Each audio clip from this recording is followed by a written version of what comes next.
Beheaded. Senator Kerry blasts the Bush-Iraq policy and spells out what he would do.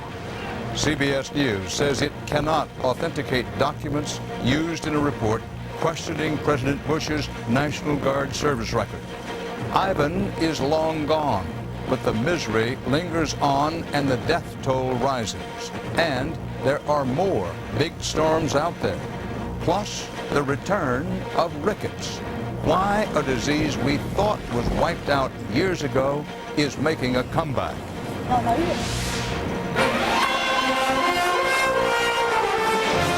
This is the CBS Evening News with Dan Rather reporting from CBS News headquarters in New York. Good evening. Kidnappers in Iraq have murdered an American civilian abducted last week in Baghdad, beheaded him, and videotaped it all for an Islamic militant website. U.S. officials say a body has been recovered. It is believed to be that of Eugene Armstrong, a construction contractor and native of Michigan. The same terrorists still hold another American and a Briton and are threatening to kill them as well, as CBS's Barry Peterson reports from Baghdad.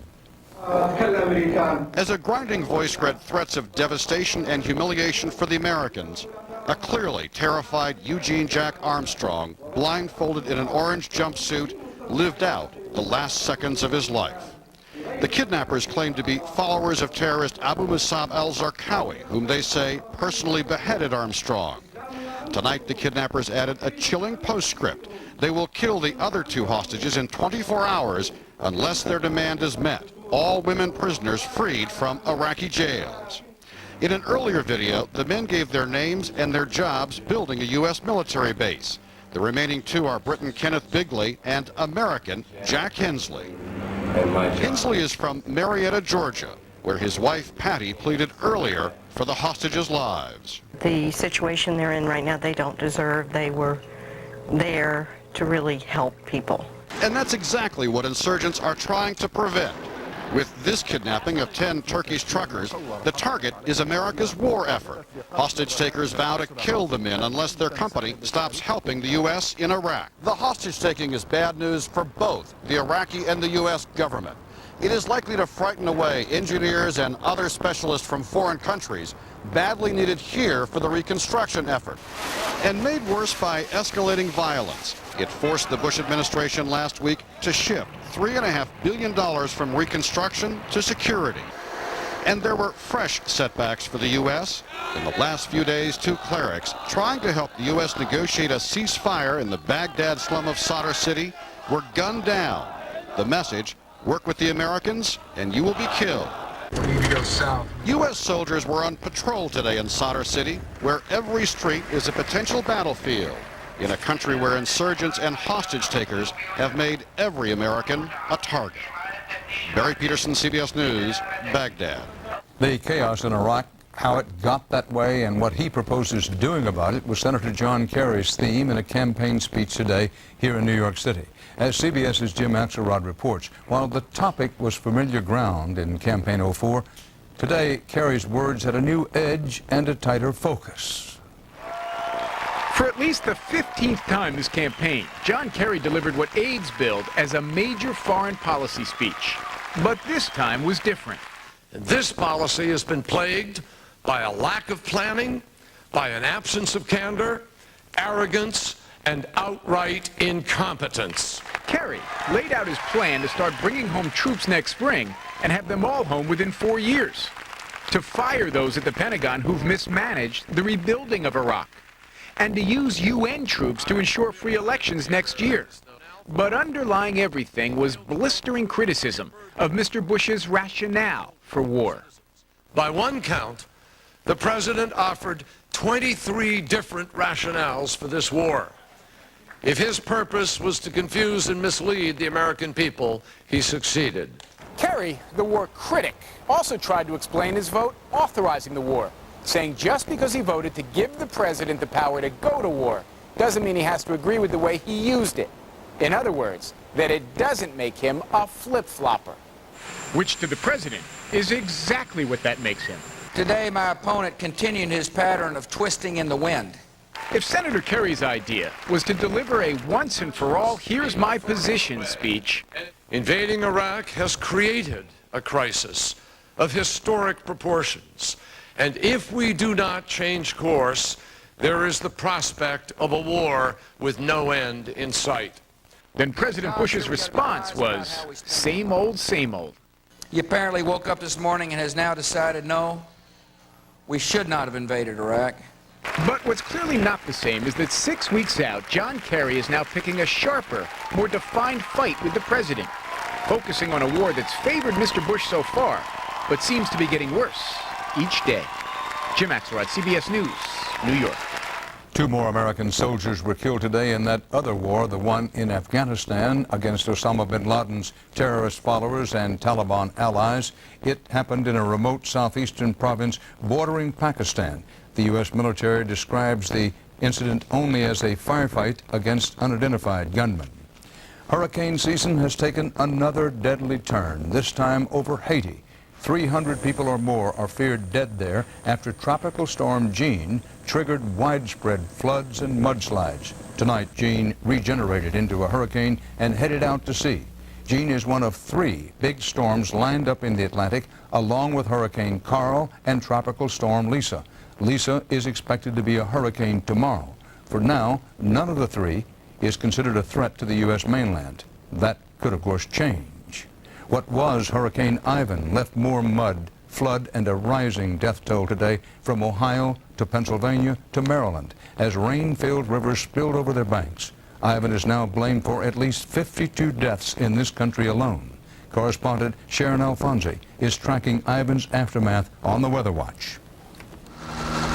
More than 4 days after he first hit, Ivan is still dishing out misery, tearing homes from their foundations and securing his place as one of the country's most devastating and far-reaching storms, from the coast of Florida to the corners of rural Pennsylvania. At the Bucks County Playhouse, it was rising floodwaters that threatened to fill the theater and take down the house. So we had an uninvited theater guest. And Ivan was definitely uninvited. In New Hope, Pennsylvania, heavy rains forced debris down the Delaware River, closing bridges and pushing floodwater over its banks. If it had been a foot higher, this town would have been really devastated. Some areas were. The storm stirred up more problems in parts of New Jersey, West Virginia, and Ohio. Naples, Florida was struck by a twister, and over 500,000 people up and down the East Coast are still without power. It's just a nightmare, but then I think of the people down south whose houses were totally ruined, and I'm grateful for the house to still be standing. No small feat considering the scope of Ivan's wrath. The death toll is still rising. Rescuers now searching for bodies in North Carolina. The number of areas that ended up being under a flood condition over a few-day period was about as large as it gets in the eastern United States. The insurance industry may end up paying more than $15 billion of claims for Hurricane Ivan victims. This may have been Ivan's final act, but others refuse to make it theirs. There's the old showbiz. It goes on. And we're going on with Dolly at 2 o'clock Wednesday afternoon, come hell or high water. And tonight, the Delaware River has started to recede and cleanup continues. Those costs up and down the East Coast are expected to swell. Dan? Sharon Alfonsi in New Hope, Pennsylvania, thanks. Now, news about CBS News and the questions surrounding documents we aired on this broadcast and on the Wednesday edition of 60 Minutes on September 8th. The documents purported to show that George W. Bush received preferential treatment during his years in the Texas Air National Guard. At the time, CBS News and this reporter fully believed the documents were genuine. Tonight, after further investigation, we can no longer vouch for their authenticity. The documents were provided to CBS News by a former commander in the Texas Air Guard, Bill Burkett. He did not come to us. We went to him and asked him for the documents. Burkett is well known in National Guard circles for a long battle over his medical benefits and for trying for several years now to discredit President Bush's military service record. Burkett initially told CBS News he got the documents from a fellow guardsman. But when we interviewed Burkett this past weekend, he changed his story and told us he got the documents from a different source, one we cannot verify. Why did Burkett tell CBS News something he now says is not true? We put the question to him. Why did you mislead us? Well, I didn't totally mislead you. I did mislead you on the one individual. You know, your staff pressured me to a point to reveal that source. Well, we were trying to get the chain of possession. I understand And that. you said you had received them from someone. I understand And we that. did press you to say, well, you received them from someone, and that Yes. someone was whom. And it's true, we pressured you You- because it was a very important Yes. point for us. And I simply threw out a name that was basically, it was, I guess, to get a little pressure off for a moment. Have you forged anything? No, sir. Have you faked anything? No, sir. But you did mislead us. You Yes, I used the word mislead lie. you. Yes, I did. You lied to us. Why would I or anyone believe that you wouldn't mislead us about something else? I could understand that question. I can. That's going to have to be your judgment and anybody else's. Burkett still insists the documents are real, but says he was in no position to verify them. I also insisted when I sat down with your staff in the first face-to-face session, before I gave up any documents, I wanted to know what you were going to do with them. And I insisted that they be authenticated. The failure of CBS News to do just that, to properly, fully scrutinize the documents and their source, led to our airing the documents when we should not have done so. It was a mistake. CBS News deeply regrets it. Also, I want to say personally and directly, I'm sorry. CBS News President Andrew Hayward has ordered an independent investigation to examine the process by which the report was prepared. The results of that investigation will be made public. This was an error made in good faith as we tried to carry on the CBS News tradition of asking tough questions and investigating reports. But it was a mistake. Now, some reaction to our revelations today. It comes from a spokesman for President Bush, Scott McClellan. Obviously, there's still a number of questions that need to be answered. We look forward to seeing the results of the investigations that other media organizations have undertaken and that CBS says that they are now undertaking. And we appreciate the fact that they have said they deeply regret it, but we still want to see those questions answered. And Scott McClellan repeated the White House insistence that President Bush fulfilled his obligation to the National Guard, and he noted again the president was honorably discharged. Coming up next on the CBS Evening News, the ongoing taser controversy. A lawsuit alleges he was killed by the popular stun gun, or not police getting taser happy. We'll give you the inside story. Then later, it's a disease doctors thought was wiped out years ago. Why is rickets making a comeback? A Health Watch report.